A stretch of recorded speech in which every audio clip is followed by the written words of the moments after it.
Boa noite. Em alerta máximo, França reforça a segurança com mais de 80 mil agentes e procura os irmãos suspeitos do ataque ao jornal Charlie Hebdo, que deixou 12 mortos. E veja também nesta edição. Embora a França seja o país da Europa com o maior número de imigrantes islâmicos, as relações com eles estão longe de ser amigáveis. Policial federal ligado a Alberto Youssef diz que pagou mais de 16 milhões de reais a políticos a mando do doleiro. Cidade de São Paulo terá multa para quem descartar lixo orgânico em sacolinhas biodegradáveis. Alta do dólar faz turista desistir de viagem ao exterior. Decidi ficar no Brasil, num resort no Nordeste, em Porto de Galinha. E a mudança foi pela instabilidade do dólar. Novo vídeo de complexo penitenciário do Recife mostra presos em festa, com direito a músicas, show de luzes e cachaça. Pesquisadores americanos desenvolvem antibiótico mais eficaz contra bactérias. Nossa bancada tem hoje 2 cientistas políticos, Sérgio Fausto e Christian Lobauer. Participe com perguntas aos nossos convidados por meio do WhatsApp. O número é 11 97559 2915. Não se esqueça de se identificar. E também pelo Twitter e pelo Facebook do Jornal da Cultura.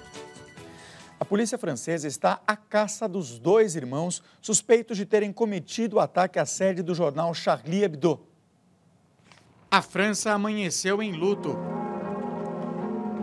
Os sinos da Catedral de Notre-Dame anunciaram um minuto de silêncio em todo o país. Sob chuva e frio de 10 graus, milhares de franceses e turistas se reuniram em frente à catedral em homenagem às vítimas do atentado ao jornal Charlie Hebdo, que deixou 12 mortos. Na Praça da República, mais manifestações de solidariedade. A Torre Eiffel foi apagada em sinal de luto. O presidente da França, François Hollande, também prestou sua homenagem. A luz sempre vai dominar, o ódio nunca vai ganhar, disse essa nova-iorquina. Todas as pessoas que hoje estão aqui sentem a mesma dor em seus corações, falou este francês.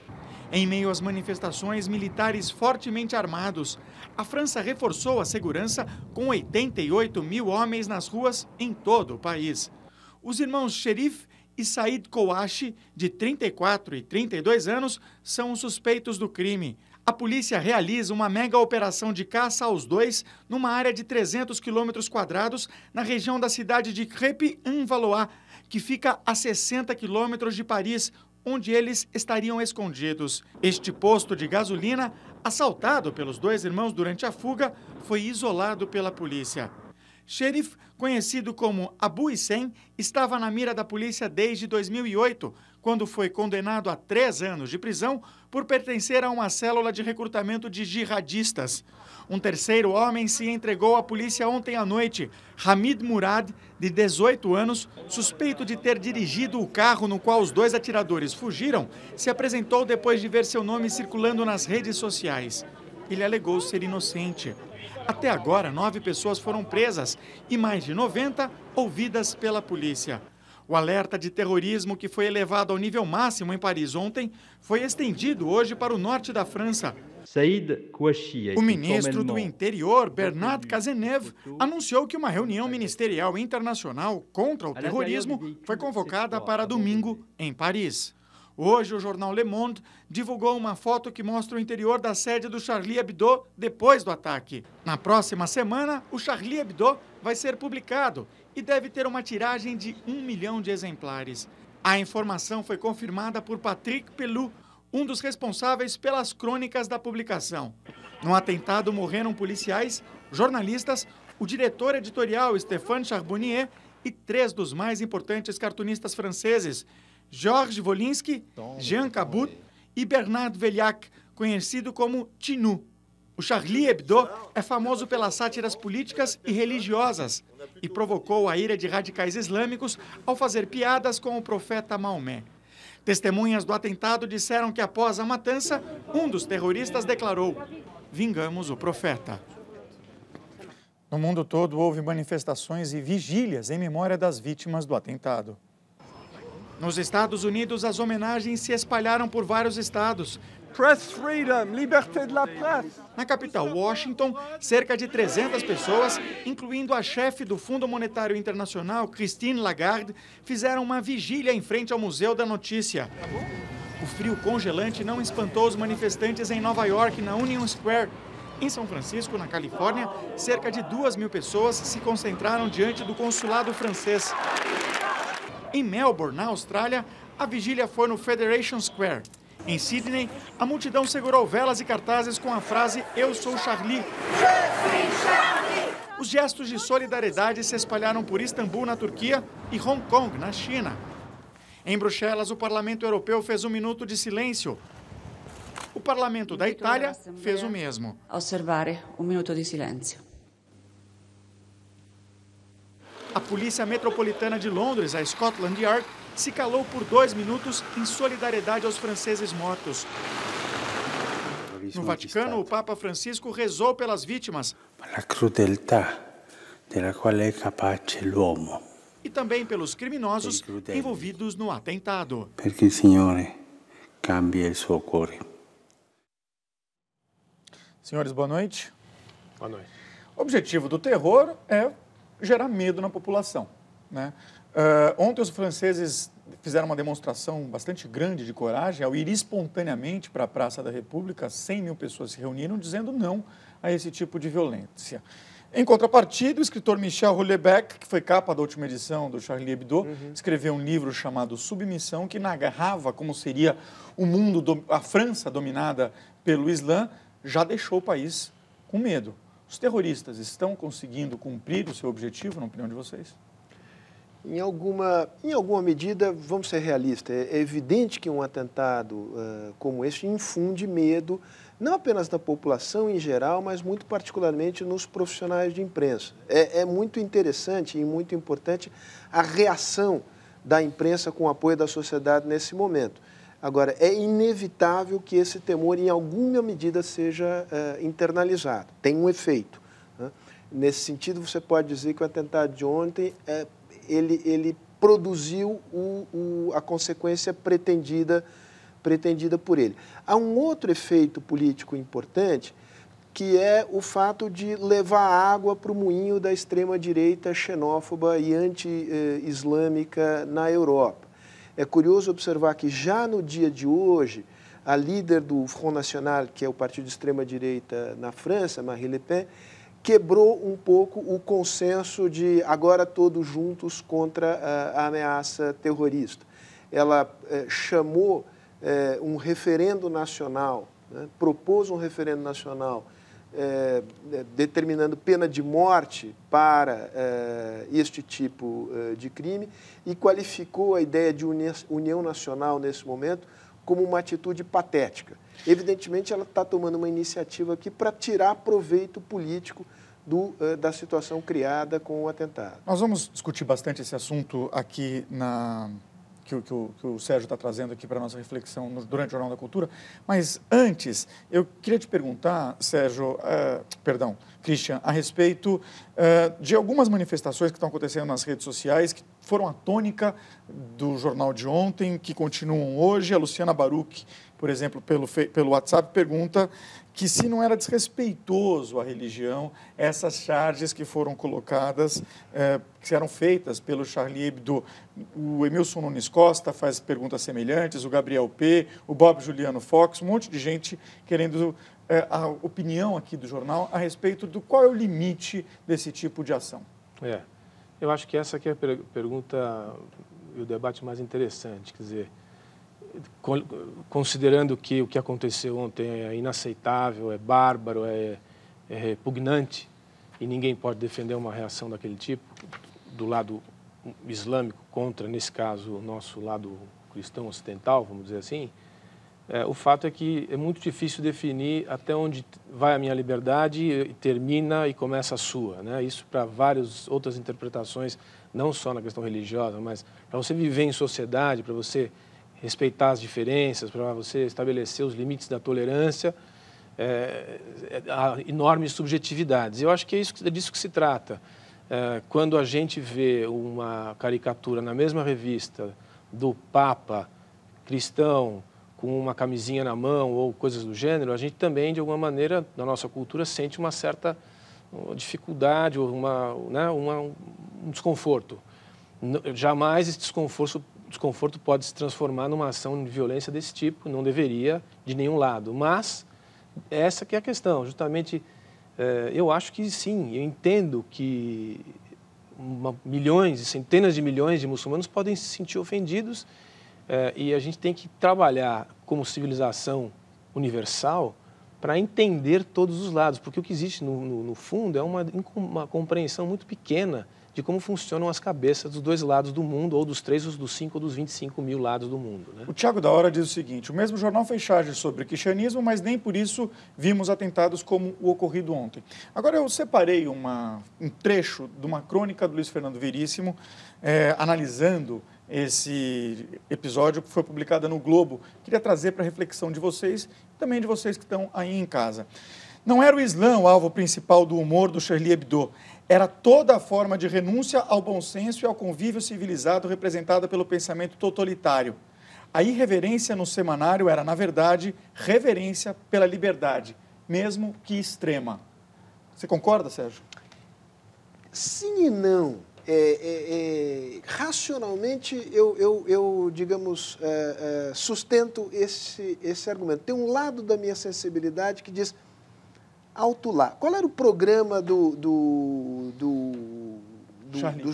Charlie Hebdo? Nas palavras do seu editor-chefe, infelizmente assassinado no dia de ontem, era martelar de tal maneira a sátira sobre o profeta Maomé, e aí, digamos, não é uma martelada de leve.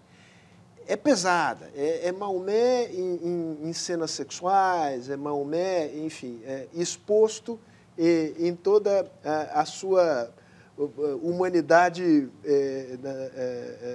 e nas suas várias formas.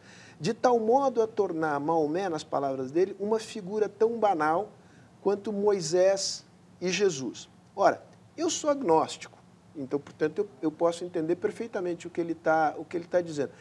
Mas eu compreendo que, para muita gente, Moisés, Jesus e Maomé não são figuras banais. Né? Então, eu confesso para você que eu não tenho absoluta simpatia pela linha editorial do Charlie Hebdo. Isto não quer dizer que o que foi feito seja, de algum modo, justificado. Eu acho que nem processar judicialmente é justificado. Quanto mais assassinar pessoas pelo suposto delito de exercer a sua liberdade. Em suma, eu sou a favor da absoluta liberdade de expressão, mas me reservo, justamente por isso, o direito de não ser necessariamente simpático à linha do Charlie Hebdo. Curiosamente, hoje, numa nota dissonante, o New York Times fez um editorial e não publicou as caricaturas ofensivas, ou supostamente ofensivas a Maomé. Bom, o debate está super aquecido aqui no Twitter e no Facebook, ainda mais porque a gente aqui do Brasil não tem muito a dimensão do que é a presença islâmica na Europa, particularmente na França. E o ataque à redação do periódico Charlie Hebdo pode tornar ainda mais difícil a vida dos muçulmanos que vivem lá. O país abriga a maior comunidade islâmica da Europa, embora a maior parte seja de filhos ou netos de imigrantes. Muitas vezes eles são tratados como estrangeiros. Poucas horas depois do assassinato de 12 pessoas no ataque ao jornal satírico, locais onde são realizados cultos muçulmanos foram alvo de atos criminosos em diversas cidades francesas. No leste, a vitrine desse restaurante de comida árabe, que fica próximo a uma mesquita, foi destruída por uma explosão. O prefeito da cidade disse que pode ser uma reação à invasão do tabloide. Em nenhum dos casos houve feridos. Autoridades muçulmanas temem que o atentado contra o Charlie Hebdo provoque retaliações por parte da França aos países do Oriente Médio e espalhem a chamada islamofobia pela Europa. A França abriga hoje a maior comunidade muçulmana da Europa. E apesar do tradicional discurso do governo de igualdade, a convivência com os mais de 5 milhões de adeptos do Islã sempre foi tensa. A imigração muçulmana na França ganhou força com o fim da Segunda Guerra Mundial. Os estrangeiros vindos de ex-colônias, principalmente de países do norte da África, se tornaram importantes reforços na reconstrução do país europeu. Então, houve uma afluência muito grande, que a princípio foi bem recebida, né, como trabalhadores, né, mas como migrantes permanentes, aí já é uma outra história, né? A maioria dos islâmicos que vive hoje na França é neto ou filho de imigrantes. Moram nos subúrbios e enfrentam o desemprego e a discriminação. São abordados pela polícia nos metrôs para mostrar os seus documentos, coisa que a população branca não é submetida. Em 2005, 2 jovens franceses descendentes de africanos foram mortos pela polícia. A revolta gerada pelo crime começou nas periferias de Paris e se espalhou por toda a França.